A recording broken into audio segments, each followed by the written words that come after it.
Hello YouTube viewers, welcome to my channel Science to Technology. In today's show, Camera Tuesday, we're going to talk about Hasselblad X2D 200C. Who the hell came up with this name? But it is what it is, so let's dive deep into it. So we are talking about a different puppy here. We are talking about medium format. Let that be very clear. Sometimes you need some bit of an extra push. Basically, your client is like, hey, give us something that is like, we are willing to pay. That is the first thing. But that has a bit of push to it, a different kind of feel. Meaning, most people should not be able to just like, oh, I can get that. Like, that should not be the case. Or most even photographer also. So, a sort of niche, so to say. And this generally works in a category or environment where you have time and money to do it right. This cannot be cheated. This cannot be like, we can adjust. No. This has a different kind of a world to it. And Hasselblad is one of those companies that have mastered this ecosystem long ago. How long ago? Their company name starts with 1850. They're old. They're freakishly old. So they have their own look, their own glass, their own pipeline. Like, it's done. And I mean, from film, glass and all that to actual digital and the color pipeline, all of those, they've been there. Like, they have a certain niche to themselves. And not to mention, they also went to the moon. So as far as flexing goes, they're good. They're flexing. They're good. So that is there. So what are you getting if you are looking into this? Well, you are getting 100 megapixel. Now, let this be very clear. Recently, mobile phone cameras have went stupid and they're like 200 megapixel. Yeah, it's not real.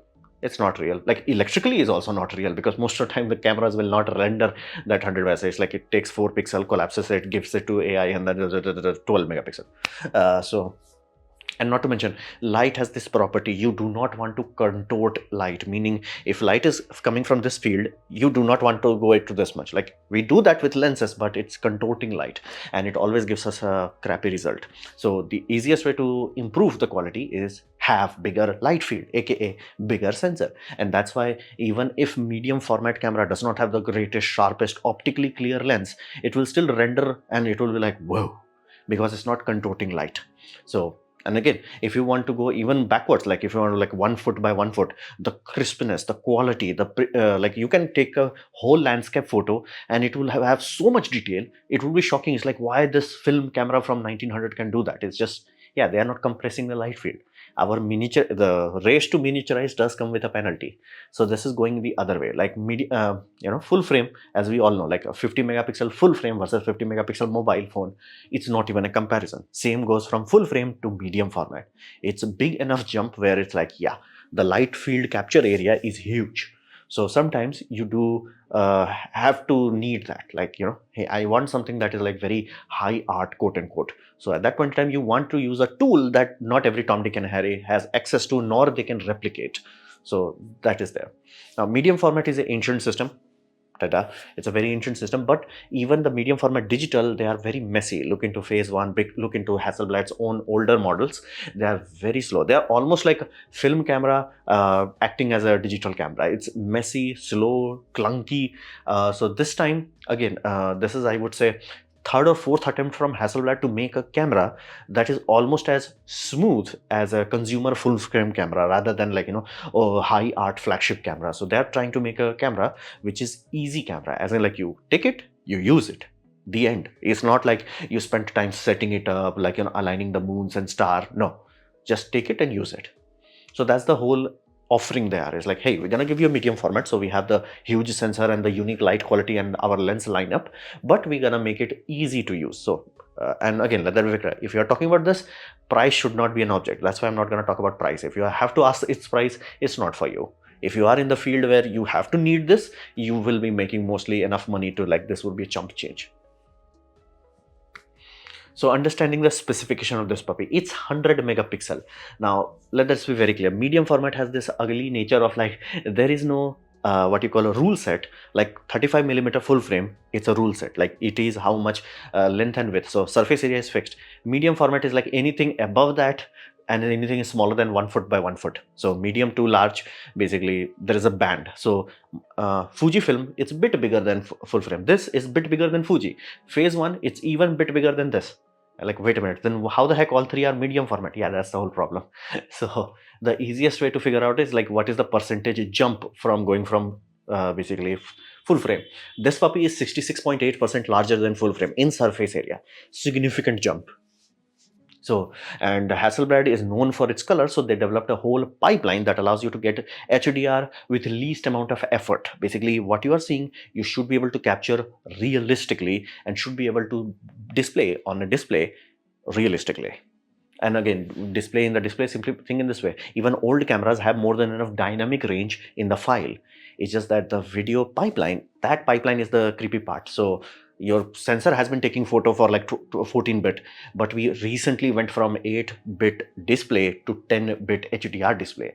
So it requires a mapping. That mapping is the messy part. This is the mapping solving part. Basically, they are solving it, the raw file, in such a way that it should be able to be displayed in modern HDR display without requiring too much jiggering, so to say. It is tedious. Like HDR is really unsolved problem at this point in time. As long as you are inside one ecosystem, you will be shocked. Like it takes a lot of effort to like have a cinema, master it for HDR, then display it on HDR display. It's a very tedious thing. So they have to develop their own pipeline from start to finish. How do you take the raw file? How do you contort it so it can be displayed on a HDR display and it still looks realistic, rather than like, you know, the early HDR where it was like, whoa, color, like hyper saturated colors. It has 16-bit color. It has more than enough color, like leather, mathematically speaking, more than enough. And 15.3 stop of dynamic range. Does that matter? No. This is one good part of, like, once you start to make sensor huge, even at low dynamic range, you still get awesome quality. Films have less dynamic range than basically your digital sensors, specifically modern digital. But why film almost, like till 2010, they were like still good? Why? Generally, they were used.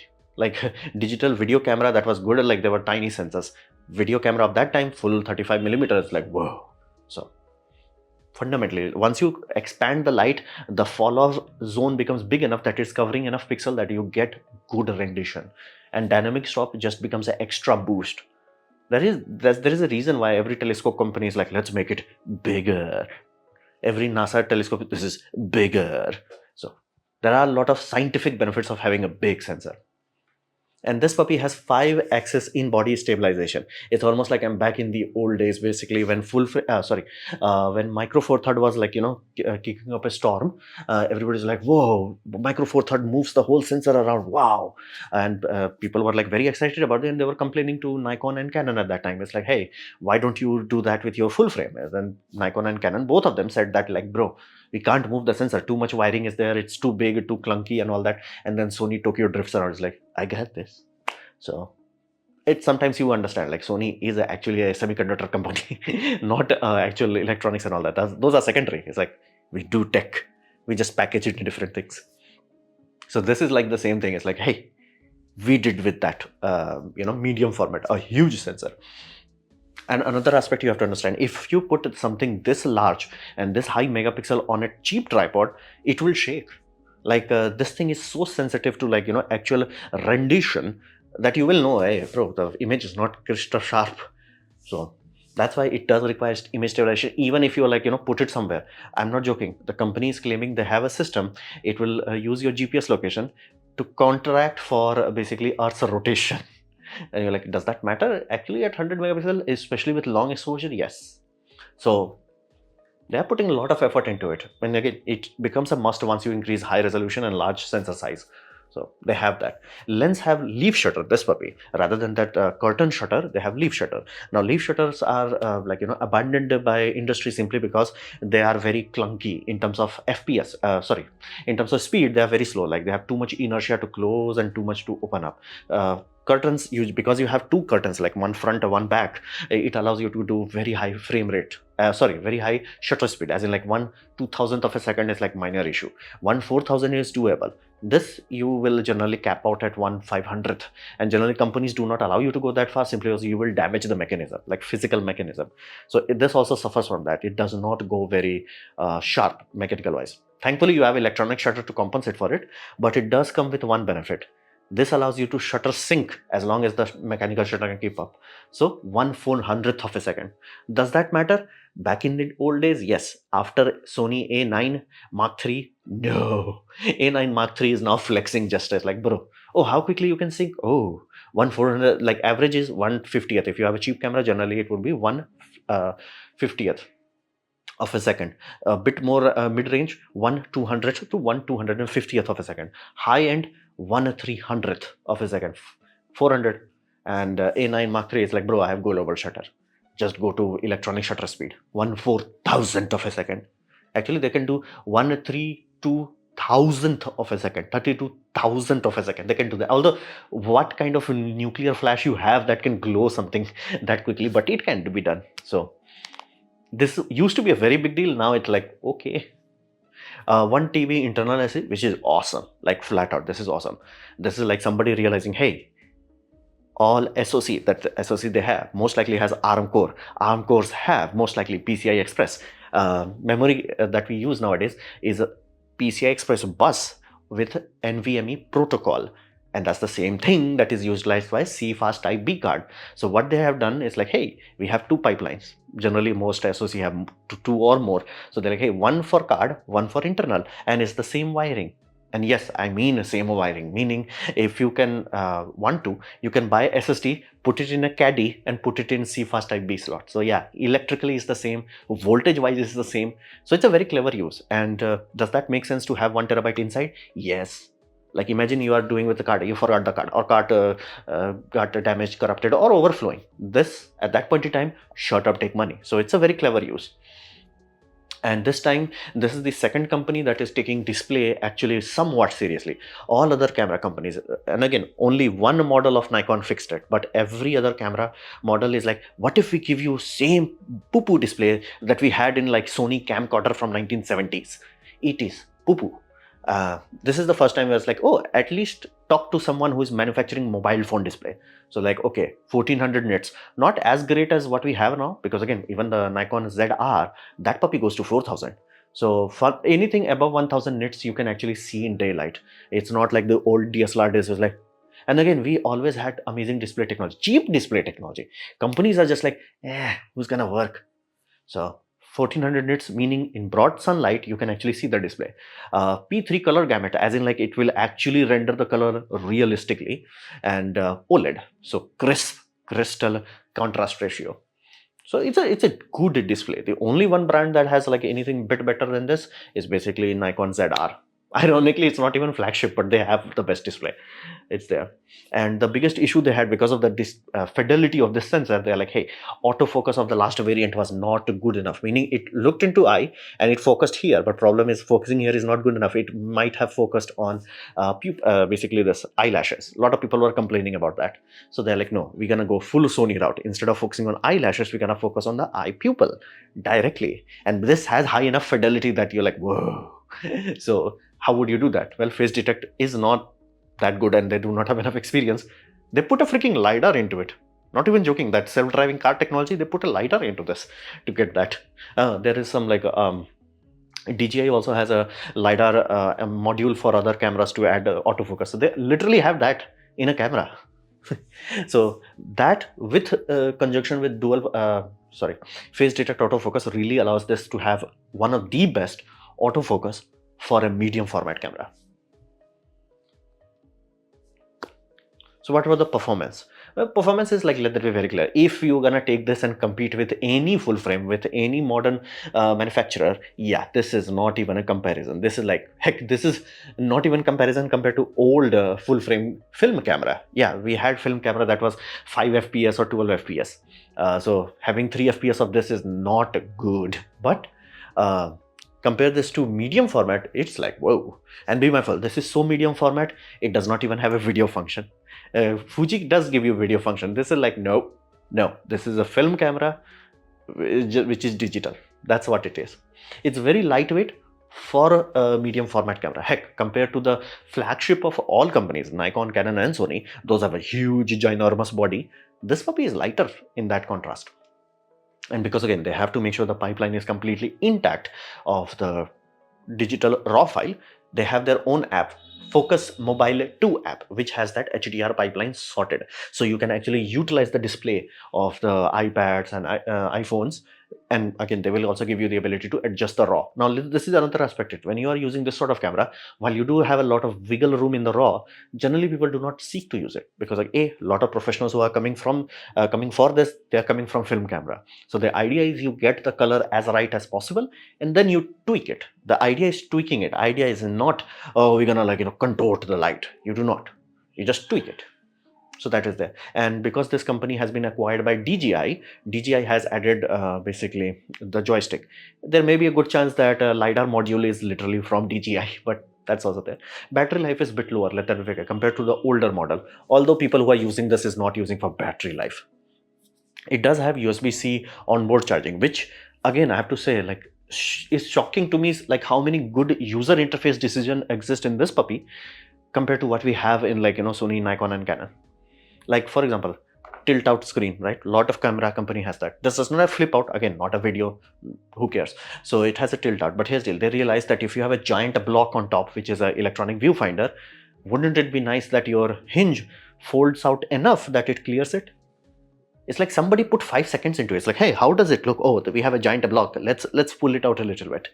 So this sort of thing actually makes it look luxurious, where it's like, oh, somebody put some effort into it. And the battery door mechanism is awesome. There is no battery door. I love that part. It's like, why the heck I have to open a door and then pull something out? Why there is 2 component to it? So 30 watt onboard USB-C charging, meaning you can charge this puppy very quickly and have some good experience. So question becomes, for whom this expensive puppy is? Well, it's not a fast camera. Basically, if you have any desire of fast things, no. Just no. So sports, wildlife, do not even think about it. Basically, you have to work for the camera. Camera will not work for you. You have to work around the camera. So this is something you have to fundamentally understand. Like if you have a lighting setup, a booth and all that, or if you're traveling and you are willing to, like, take your time with it, only then look into this. But it has great workflow for those people whose client, let that be very clear, who's your end audience. Client uses either big screen or large prints. And what do I mean by large print? Because again, you can do a lot of cheaper flex printing, but that's not large print. Large print in this context would be high fidelity, large format printing, meaning something that goes into art gallery, like a model photo that is literally the size of the model itself. That would be classified as large print. Basically, you should be able to look into it and it's like, whoa. It should not be like flex printing looks okay if you're, like, 10 feet away or something like, no, like up close. So those sort of large print, like large magazine, poster, things of that nature. Big screen, and I mean TV is kind of big screen. So not like, DJ kind of big screen, something like high quality, high fidelity. So if your client is in that ecosystem, then it makes sense to invest in this sort of optics, because again, only then you will be able to appreciate it. And be mindful, my full frame has made enough progress and lenses are ludicrously sharp that the gap is kind of shrinking. It just still has that, let that be very clear. Medium format still has that feel to it. Heck, I have actual medium format film camera. I took some photos with it. It has some feeling to it. So that is still there. And maybe people just want that look and feel, because again, art is half science, half art. The science part is like you can quantify, oh, how sharp it is. But does it look good? So high fashion, product photographies, and you have architecture, nature, modeling, art, those sort of things are generally there. And they also have a lot of good lens in their ecosystem. Another aspect is, like, this is how you know this is like a luxury kind of brand. They have magnets in the doors. Like, they have magnets. Like, that's a subtle change, but it does make your life easier. And again, this is what I said, the battery does not have a door. Why the heck I have to have a door? You have a latch, you have battery, the end. Why there is a door? Why there is a latch mechanism in the door, and why you have to remove the full door to put a battery socket back in? It's like, why? It's just, why? So this is really what you call user interface, where I have to say somebody put some effort into it. It's like, how first time people saw Blackmagic camera and it's like, whoa, you're telling me a menu interface that is not cuckoo? Yeah, it can be done. It's just that companies don't bother to put it. So this was my presentation on, like, Fujifilm Mark II approach of 100 megapixel medium format, easy to use medium format camera. Hopefully you have liked it, learned from it. In that case, please click the like button, share it amongst your friends. That will help me a lot. If you didn't like it, didn't enjoy it, I urge you to press dislike. Press it twice to show me extra disappointment. Please leave a comment because I do try to reply to all of them. Subscribe, press the bell icon if you're free, and as always, thanks for watching.